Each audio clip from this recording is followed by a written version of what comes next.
কি খবৰ সকলোৰে ভালনে? এয়া দেখিছে আমাৰ দুইটা বাচ্চা আবু আকৰ লগত মানে চাকি জ্বলাই আছে দেই। আৰু এয়া ককাকক বাই বাই দিছে। তাৰ মানে আমি যাব ওলাইছোঁ পামহি ভীমাশংকৰ মন্দিৰ। যিহেতু এতিয়া শাওণৰ মাহ শিৱৰ মাহ, আমি এবাৰো মন্দিৰ দৰ্শন কৰা নাই, সেইকাৰণে ওলালোঁ আৰু ভীমাশংকৰলৈ বুলি। আৰু এয়া দেখিছেনে গেটতে এইবিলাক কি মানে হিজিৰাবিলাক মানুহৰ পৰা জোৰ জবস্তি কৰি পইচা খুজি আছে দেই। দিবই লাগিব মানে পইচা, যেন ভগৱানে নহয় আমাক, সিহঁতেহে আশীৰ্বাদ দিব। অৰিজিনেল হিজিৰা হয়নে নহয় নাজানো আৰু এয়া অৱশেষত আহি আমি গণেশ মন্দিৰ পালোঁ।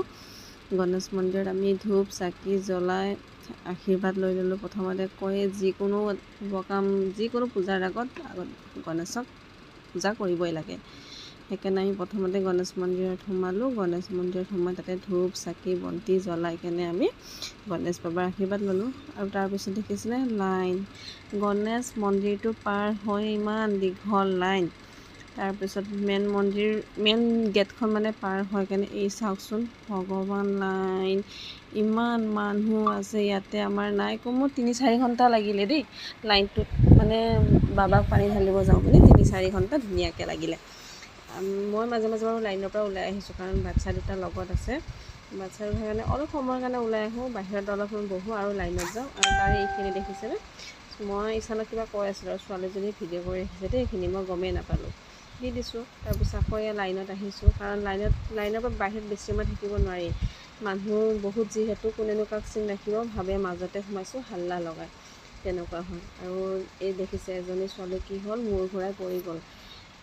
যিহেতু লঘোণত গৈছে, ভাত পানী নোখোৱাকৈ গৈছে, ভাত পানীটো বাদেই দিছোঁ আৰু চাগে একোৱে খোৱা নাই তাই, একদম হোচ নোহোৱা হৈ গ'ল। আৰু মাক দেউতাক যোৱা নাই, তাই গৈছিলে ককাক আইতাকৰ লগত।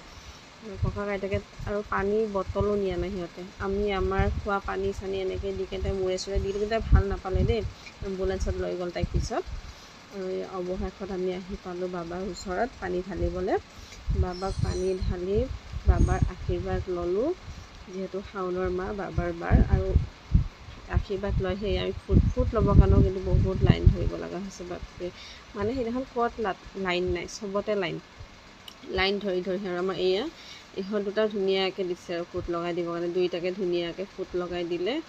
ফুট লগাই দিওঁতে বিৰাট ভাল পাইছে আৰু, কাৰণ এনেই বেলেগ মন্দিৰত এটাহে এনেকৈ ফুট দিয়ে, ইয়াতে পূৰা ধুনীয়াকৈ মহাদেৱৰ হেৰিটো মূৰত আঁকি দিয়ে যে, ভাল পাইছে আৰু পূৰা ধুনীয়াকৈ। আৰু এইখিনিতে মাইকী মানুহজনী বহুত বেয়াকৈ পৰিছিলে দেই, ইমান পিছল হৈ আছে সেইখিনিত, সেইকাৰণে পৰি গৈছিলে, কাৰণ তেল জ্বলাইছে।